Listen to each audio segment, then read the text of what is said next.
What's going on, Hawks Nation? It's your boy Mac from HawksFanTV here. As you guys can see, it's just me this week as Alex is a little bogged down with work, so he will actually not be on this week's episode. But for those of you that are big Alex fans, don't worry, he will be back next week. Man, what a roller coaster of a week it's been for us Hawks fans.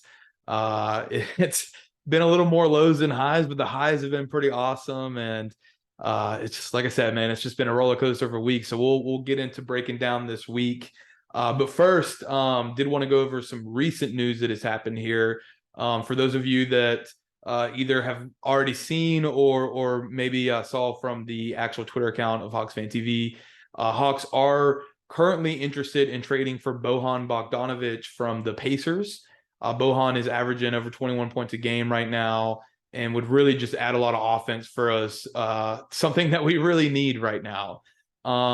Because of the contracts, I don't know who we would have to give up. From what I've looked at, it looks like we probably would have to give up someone like John Collins for it. And I don't know. I don't know if I would be willing to do that. I know John Collins, it seems like he's a part of every single trade rumor that is out there, but yeah, I don't know. I don't know if I'd be willing to give John Collins for Bogdanovic. Even though it would be pretty darn cool to have both Bogdanoviches on one team here in Atlanta, but which, by the way, for those of you that don't know, there is no relation.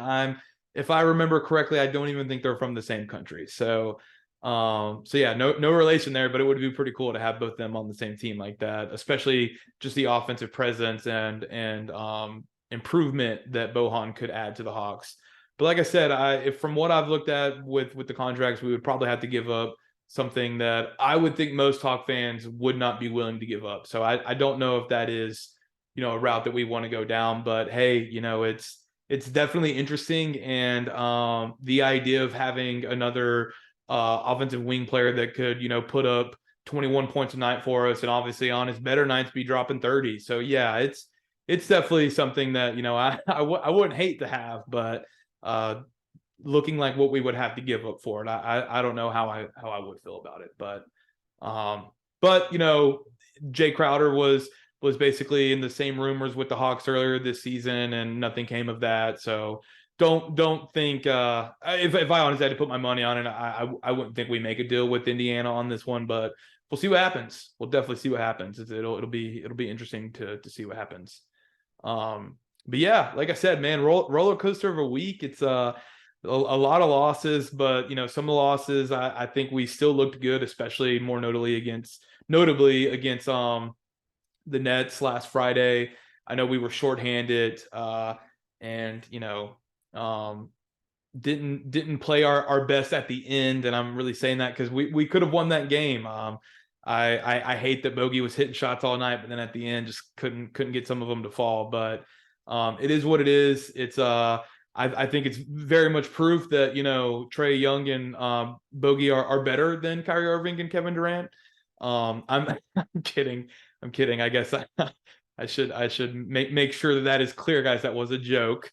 But yeah, no, it was a very entertaining game. Kyrie Irving had 11 boards, which is crazy. I think that was something that kind of bit us in the butt a little bit there, but it is what it is. Like I said, we were really shorthanded. Obviously we lost to DeJounte the game before against the Knicks, which I don't want to think too much into. I hate losing to the Knicks. They as some listened on our last week's episode, my brother is a diehard Knicks fan, so I got a little more skin in the game than just that playoff series from a few years ago. But never want to lose against the Knicks, especially in the Garden like that, and to get our ass kicked, it was not fun. But we did lose DeJounte pretty much at the very beginning of the game. I was personally hoping that it was kind of going to be the opposite of what happened the first time we were in New York. If those of you that remembered, Trae actually went out. I believe it wasn't as early in the game. I think it was more so in the second quarter when he went out. But when Trae went out, DeJounte put the team on his back like Greg Jennings, and he won the game for us, man. So definitely hoping that Trae was going to do that. But hey, we've seen Trae do that at the Garden before, so you at least know that he has the ability to do it. Just was an off night, and it is what it is. I'm sure Trae would probably like to debut those King of Broadway shoes on another night, but it is what it is, and him getting heat for that. don't want to see it, but I laugh because it's just kind of how it goes, man. If you win shoes like that and that big of a loss, I think you're kind of going to get a little smack talk, but it's not anything that we should really think into too much. It is what it is.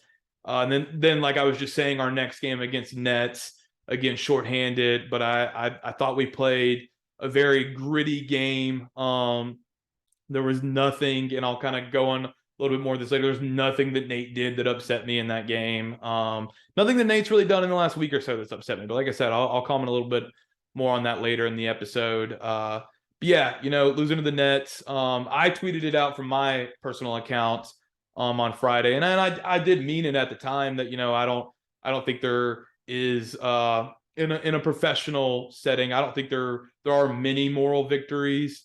That it was hard to be happy with a loss, because I did see some Hawks fans, and rightfully so. Like, I'm not saying that they shouldn't feel that way, but on Friday they were, for just lack of better terms, still somewhat happy with the loss. That we were shorthanded and we played as well as we did, and we competed the way that we did. And like I said, when I'm laying in my bed on Friday night going to bed, I wasn't super happy about it. But now that it's Tuesday afternoon and some time has passed, I definitely am a little more happy with that loss than I was Friday. It's not a terrible loss. And moral victories, they're hard. I think it's one of those things where it can help the team, but at the same time, it's the saying is more famous for the other end. A win is a win, but a loss is a loss, and I know the guys are definitely still feeling that. So it's for that to happen, and then our next game be against the Bulls, which very jealous of those of you in attendance for that game with the Bulls. That just looked like the most fun game in quite some time for the Hawks. It was one of the more crazy endings I've seen, because you got to remember, it's not just that AJ hits that buzzer beater. It's at the end of regulation. Gosh, I think it was Derrick Jones Jr. misses his second free throw to push it to overtime. You got to remember that Trey hits that shot with like that 20-footer, just nothing but net. It was beautiful, man. 1 second left on the clock. I don't know. It might have been longer than 1 second, but still, time left on the clock. Obviously, DeMar DeRozan gets it, and I felt pain for Bogey that he was the one that fouled him, man. You could tell Bogey was going to take that pretty hard if the team ended up losing. And really going to take that loss as his fault, which he shouldn't have. But I do understand how he feels that way in that moment. And obviously, man, he hits all three, and they put the half second on the clock back up, and I for one, I'm gonna be honest, man, I thought there was no way, game's over. Can't believe he hit all three. I was just hoping maybe a repeat of, like I said, Derrick Jones Jr. Maybe he'll miss that last one, but DeMar, just like AJ's got that clutch gene in him. So nah, man, he's going to hit all three, and it was nothing but net for all three attempts. So obviously, at that point I'm thinking, man, we're not going to pull this off. That's crappy. Another loss. Wow. Here we go. And obviously, Joe Prunty comes up with the play call, which I want to just comment on that real quick. I understand that, in that moment, especially with us as fans not being super happy with Nate here in the in recent time, that sure, I do understand those saying that, man, it would have been nice to see Nate draw up that play instead of Prunty. I do understand, but we have to understand that that's what Joe Prunty is there for. Assistant coaches are not there to just wear a Hawks polo and stand on the sideline and cheer the team on like that. They are there to occasionally call plays, suggest sets to run, and encourage the team and whatever it may be. Like that's why they have that staff. So me personally, the fact that Nate was able to realize that, and this is me assuming, which I shouldn't, that Nate actually drew up the first play. So we don't know that. It could have been Prunty that drew up both plays, but Nate draws up that first play with Trey. inbounding, which I do want to comment, a little side comment on people that seem to be a little confused by that, no, you want Trey on the floor. I understand that Trey is a superstar. Like you want him on the floor, but Trey also physically is not the most imposing person ever. And when you have less than a second left, no, it's not going to be that Trae Young somehow gets wide open 20 feet away like he did for what should have been the game winner before. It is more than likely going to be a tip in or something like that, right? Like we saw with AJ, where he turns his body, catches it midair, and then shoots the ball in, right? Something like that. So I actually think Nate was smart for having Trey be the inbounder, not only because obviously Trey's going to be a better passer than a forward would be, but he's not going to be able to body up somebody like a forward could, or maybe even a guard that's a little bit bigger like AJ Griffin does. So just wanted to comment on that. But obviously, to continue my original point, Nate, to have the awareness of the situation to realize, you know what, I actually am not feeling super good about my play call. Let me throw this one to Joe and see what he can come up with. Joe was able to draw up that play. If I remember correctly, I should have looked at it before. I think he referenced a play from 7 years ago or something like that. It was a very cerebral move by Joe Prunty on that one. So in turn, it is a cerebral move by Nate. Nate, delegated that responsibility to Joe Prunty in that moment. And I think Nate deserves the praise for that. People just need to realize that Joe Prunty is there for a reason, and maybe, just maybe, the reason for that night is that he's going to drop the game-winning play. So just want that to, I just wanted to kind of explain that a little bit more. But yeah, it's that play was obviously incredible. I think it just showed the just massive, ability that AJ Griffin has to not be scared of the moment. Obviously against the Raptors, the Raptors, he did hit that game winner, but guys, he went off in the fourth quarter against the Raptors and late in the game. Like I tweeted out, it looked like his dad. I couldn't tell if his dad was scared or proud. And I say the scared because I think his dad was like, look like, man, my son can be a superstar in this league.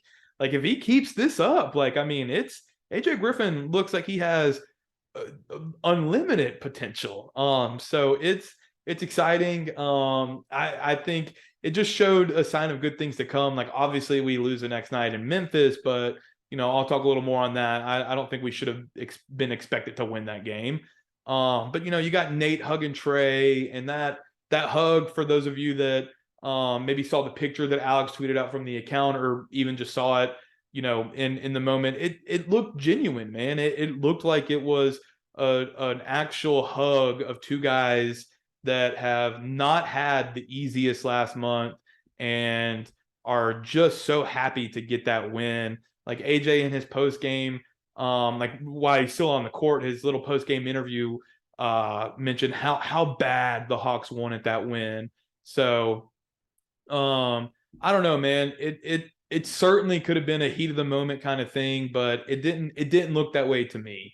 So I hope it's a sign of that Nate and Trey have kind of mended some of their problems, and maybe we can get past that and continue to move forward. You also saw all the teammates just be super happy. They're always so happy for AJ, and I know part of that is his age, but you can just tell by his presence on social media and his interviews and the way his teammates talk about him. AJ just seems to be just such a genuine kid, and I couldn't be happier for him. One of those people that truly deserves all of the good things that are happening to him right now. So I hope it keeps up. And as I was saying, man, that clutch gene that he has, it's a very real thing. It's something that I truly expect, man.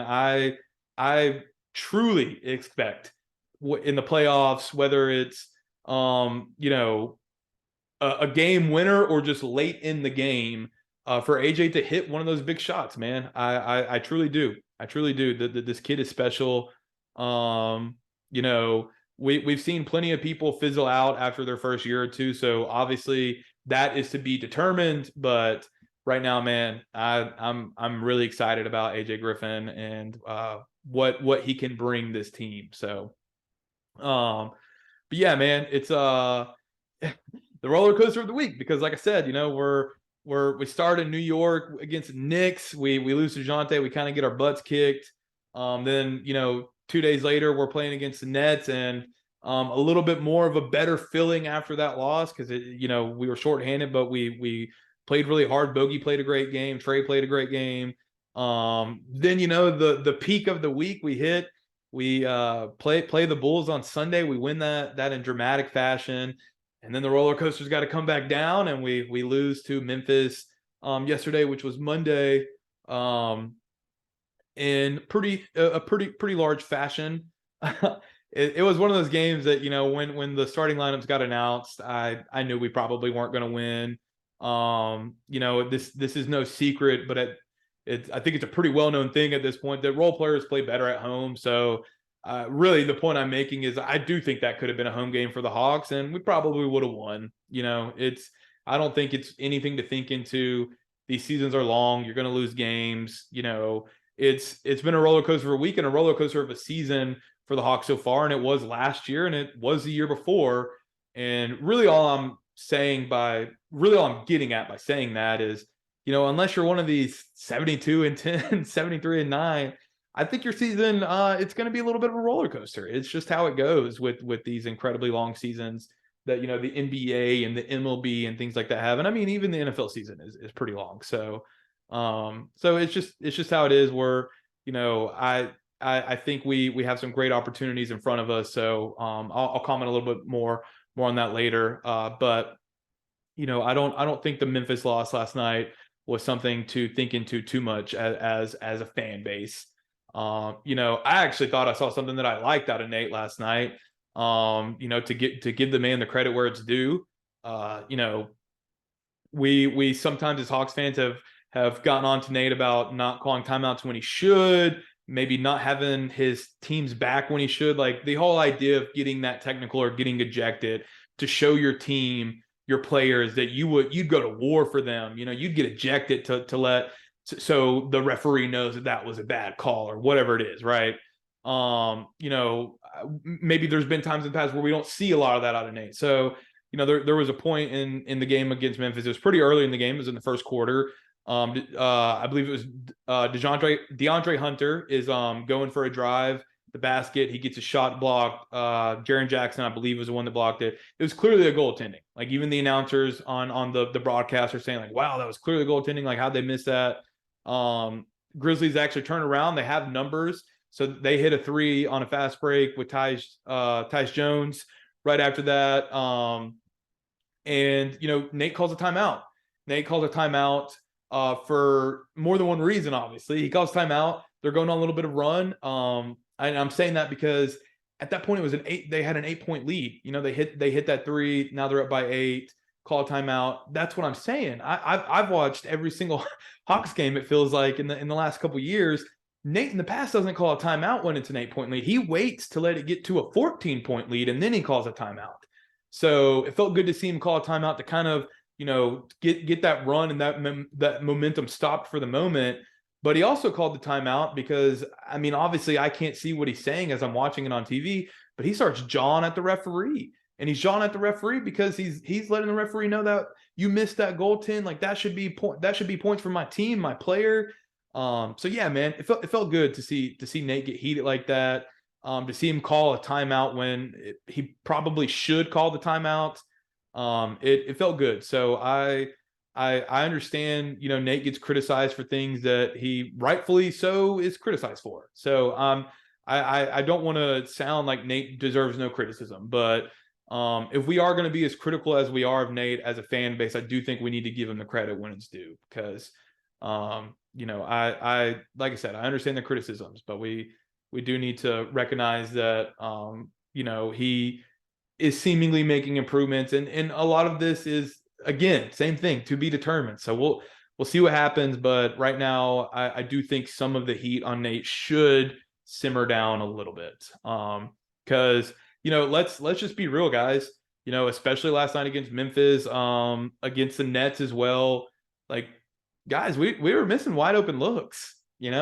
Like our perimeter shooting is awful, and if you go back and watch every single 3-point shot, a lot of those are it's good ball movement. It's an open shot, and we're just not hitting them. And as much as some people within the Hawks fan base may not want to admit, that ain't on Nate, guys. It's not Nate's fault. If we're not hitting open shots, that's nothing the coach can do. So I guess all I'm saying is I do think if the Hawks were shooting a little bit better as a team than they are right now, obviously I don't think Nate would have as much heat, and because of what that is, I don't think he should get heat for that. That's all I'm really saying. So yeah, so it's been a roller coaster for the Hawks. It's been a roller coaster on Hawks Twitter, because obviously we're an emotional fan base, and I love that about us. We care. We're a fan base that truly cares. So obviously there are going to be emotions behind it. Like I've said to Trey, I've said to Ray Young, Trey's dad, like Ray, you got to remember, us most passionate fans are also the craziest. So we care, and I see nothing wrong with everyone caring and wanting the same thing. With that being said, man, we got to remember we all want the same thing. So let's try not to be as divisive as a fan base on Twitter. Obviously everybody's entitled to feel the way they want to. I'm not telling anyone to do anything. I just want us to be a little bit more of one group again, because man, and I get it. That's what happens when your team struggles, especially when we didn't expect to have these struggles. I know that's, like I said, we're an emotional fan base, and there's nothing wrong with that. So, and it's okay. I'm hoping as maybe the Hawks get a little more on track, that we can all be one big happy family again. But yeah, so I'll get you guys out on this. The roller coaster of the week. It looks like the roller coaster of our season should be on an incline here, because 7 of our next 8 games are against teams with a 500 record or worse. And actually only one of those teams has a 500 record, and it's currently the Indiana Pacers, sitting at 14-14 with us. So honestly, it very well could be that by the time we play the Pacers in a couple weeks, that they are no longer at 500, they are below it. So it very well could be that 7 of our next 8 games are against teams that are below 500. So with that being said, this is obviously a great opportunity for us to right the ship a little bit, and kind of correct this season a little bit. Even with us still being down a couple of our guys, DeJounte is still out, John Collins is still out. Both of them are day-to-day though, so hoping that both of them are back this time next week. So we'll see what happens. But the more favorable schedule that we have going forward, it's definitely something that we should and can be excited about.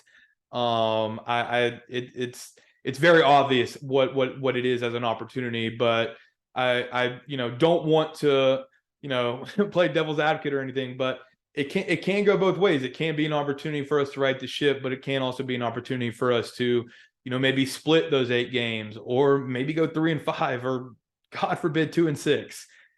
So it could be an opportunity for us to right the ship, but it also could be just as much of an opportunity for us to get on a very slippery slope and find us a few games below 500 going into the new year. So December is going to be a pretty crucial month for us, but I can look forward with confidence, knowing that we do have a favorable schedule going forward for the next couple of weeks here. So hopefully this time next week, when Alex and I are both recording, it's a little more positive. I kept it pretty positive today, because sure, we lost last night, man, but I'm still riding that high from AJ's shot. That was just one of the coolest, one of my more favorite moments maybe ever as a Hawks fan. So that was awesome. But yeah, we'll go ahead and wrap it up on that, guys. As I said, Alex will be back next week. So those of you that are big Alex fans, do not fret. He will be back. But yeah, guys, it's looking a little more favorable for us going forward. We should be getting some of our guys back and should be a somewhat fully healthy squad. Which, when we are a fully healthy squad, we can run with anybody in the league, and if we're playing our best, we can beat anybody in the league. So, it's it's it's it's go time. It definitely is. We need to win these games, but it's very doable, and I think our confidence should remain at a relatively high level as a fan base. So, let's all keep our heads up and know that those brighter days are definitely ahead. And definitely just want to thank you guys all again before I do let you go, for the support of the Twitter account, HawksFanTV, the podcast, all of our articles. We have a very talented team of writers here at HawksFanTV. We actually just added a new one. He's incredibly talented and super excited about some of the work he's going to be doing for us. So definitely just be keeping an eye out for that stuff, guys. We can't thank you enough for the support and what it means to us. So thank you guys. And as always, go Hawks. That's it with Bojan. He's done it again.